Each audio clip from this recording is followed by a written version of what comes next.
The decline of the Chinese electric car giant fuels speculation that Warren Buffett would modify his holdings. The shares of BYD company saw their biggest fall in more than 2 years after a holding in the Chinese electric car juggernaut that matched the magnitude of Berkshire Hathaway Inc's position. This fueled rumors that Warren Buffett's business may be selling its interests. But there is more to this story. BlackRock and J.P. Morgan's profits at China funds are under pressure, and China's real estate crisis is worsening. Stay tuned till the end of the video to know why. According to exchange statistics, Berkshire's 20.49% stake, equivalent to the size of Berkshire's last publicly disclosed BYD holding in Hong Kong as of December, entered the central clearing and settlement system. There are several reasons why a stake could emerge in CCASS, but because shares must enter the system before transactions can be finalized, traders frequently view such acts as a prelude to sales. Buffett has not made any overt indications that he is losing interest in BYD, but the prospect that one of history's greatest investors may be cutting his holdings was enough to cause the stock to fall 12% in a single day. Prior to the recent decline, BYD had a 2-year increase of about 300% in Hong Kong trading, ranking among the top-performing big-cap stocks in the city and outpacing Elon Musk's Tesla Inc.'s 128% gain during that time. After regular business hours, Berkshire Hathaway did not immediately reply to a request for comment, and BYD was not immediately available for comment. The custodian of the majority of the new shares in CCASS, Citigroup Inc., declined to comment. Even after the Securities Times revealed that the stake owned by Buffett's company remained intact, BYD shares continued to sustain the majority of their losses. An unnamed representative from the automaker's Securities Affairs division was referenced by the publication. BYD's Hong Kong-listed shares nearly doubled from a low point in March to a record high in June, thanks to a flurry of government stimulus measures intended to encourage demand during an economic downturn. Chinese EV stocks have risen in recent months, defying a sell-off in Tesla. For around $230 million, Berkshire first acquired 225 million shares of BYD in September 2008. Since then, the Hong Kong-listed shares have increased by more than 2,000%. The value of Berkshire's 20.49% holding in the Hong Kong shares was around $9 billion as of Monday's closing price of HK $306.80. BYD has been regarded by investors as a leading indicator stock for the Chinese EV market. The business posted record monthly production and sales in May after successfully navigating supply chain difficulties brought on by Shanghai's COVID lockdowns. Analysts predict BYD will sell 1.5 million vehicles this year, up from 500,000 in 2021, and credit its competitive advantage to its vertically integrated business model. Despite the recent share price increase, according to statistics collated by Bloomberg, BYD's future price-to-earnings ratio of 67 is still close to its 3-year average and far lower than that of its local competitor, Li Auto Inc., which is 148. However, BYD's multiple overtook Tesla's in late April. David Blenner-Hassett of Liquidity Advisors wrote in a note, Buffett has held his stake outside of CCASS for 13 years. This CCASS transfer suggests a block trade may already have been inked and will be announced shortly. I'd look to sell here and on any uptick. This is a significant overhang on BYD's shares. BlackRock and J.P. Morgan's profits at China funds are under pressure. What is the situation around this? The profitability of international asset managers such as J.P. Morgan Chase & Company and BlackRock Inc. is coming under increased criticism in China, even as they expand their presence in the country's rapidly expanding mutual fund sector. Higher distribution costs,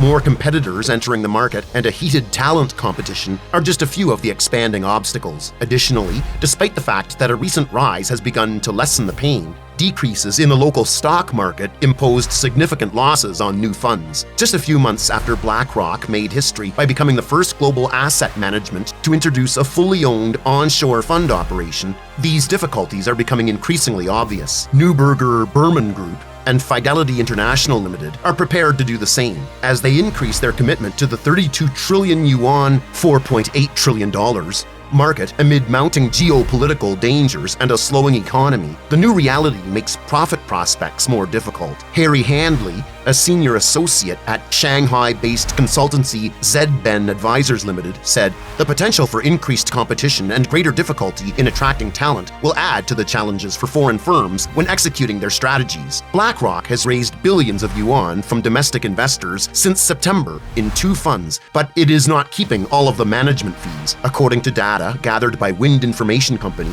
the China division of the U.S. firm paid distributors more than 48% in so-called client maintenance fees last year, the highest percentage among locally incorporated fund houses. According to the Wind data, joint ventures of international companies including J.P. Morgan Stanley, Suisse Group AG, and Prudential plc paid distributors a bigger percentage of fees last year than the year before, whereas those of UBS Group AG and Invesco ceded a somewhat lesser amount.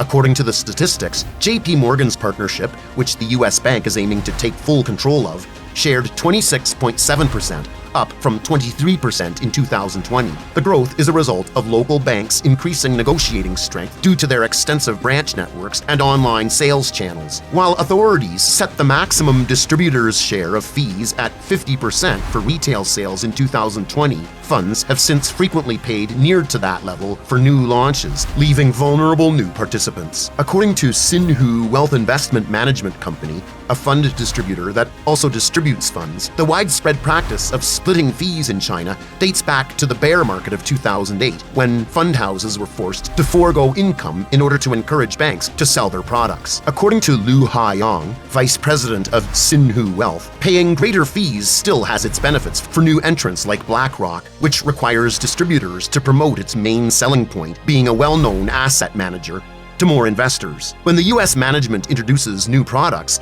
BlackRock's ratio is expected to remain high in the near future, Lu remarked. According to its first quarter report, the BlackRock China New Horizon Mixed Securities Investment Fund, which raised 6.7 billion yuan, had decreased to roughly 5 billion yuan as of March 31 due to losses and investor redemptions. It had fallen as much as 27.6% since its launch in late April, but a market upswing reduced the loss to 8.8% as of July 11. That is still superior to the benchmark CSI 300 index, which dropped by around 13% during the same time frame. Its second fund, which specializes on Hong Kong companies and was introduced in January, lost nearly 7% of its value during the first quarter as of March 31. It costs money as well to not use wholesalers. According to Zhou Jiuji, marketing director of Shenzhen Dollar Technology Company, which offers financial advice to money managers, it takes at least 1 billion yuan in outstanding fund sales for a direct selling firm to break even,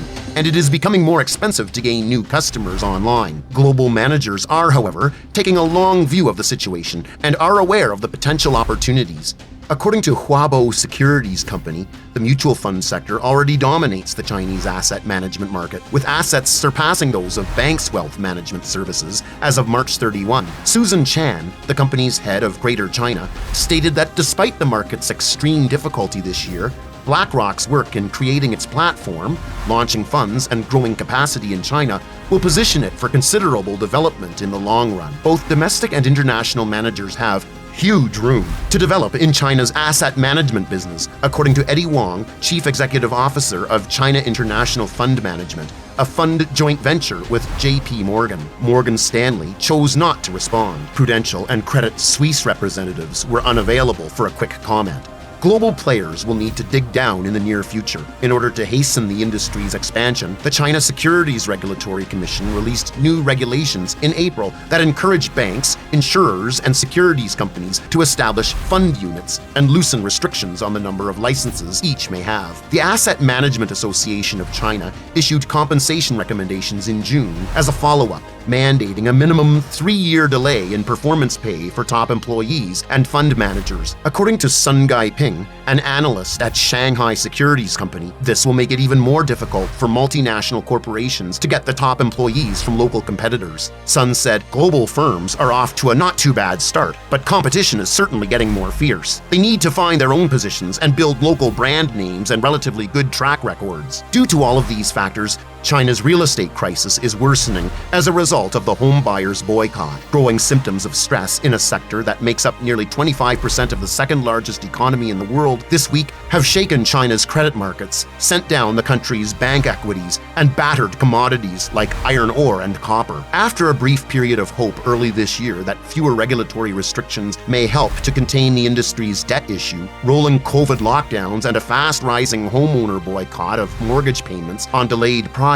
are frightening investors. The greater concern is that a general decline in confidence in real estate will significantly strain China's economy and financial system, which has 13 trillion yuan, $4 trillion, in outstanding loans to the nation's troubled developers, in addition to 46 trillion yuan, $6.8 trillion, in outstanding mortgages. Craig Botham, chief China economist at Pantheon Macroeconomics in London, said property has been getting steadily worse the whole time. Prices, sales, starts, all terrible. The chronic deterioration has now taken another step. It was always going to hit the financial sector eventually, given the prevalence of collateral in loan books with large real estate portions. What began as a problem with China Evergrande Group is now escalating into a catastrophe that threatens to swallow most of the nation's developers, its largest lenders, and a middle class with substantial wealth derived from the real estate industry. Home prices in China have fallen for 10 months in a row, according to statistics released on Friday. J Capital Research Limited co-founder Ann Stevenson Yang said, "The whole pyramid is collapsing now. What's different is that things are worse now because of the Evergrande crisis a year ago, which is spreading its tentacles throughout the Chinese economy." If you like to stay up to date on unfiltered news from China, make sure to hit that subscribe button and don't forget to press the bell icon.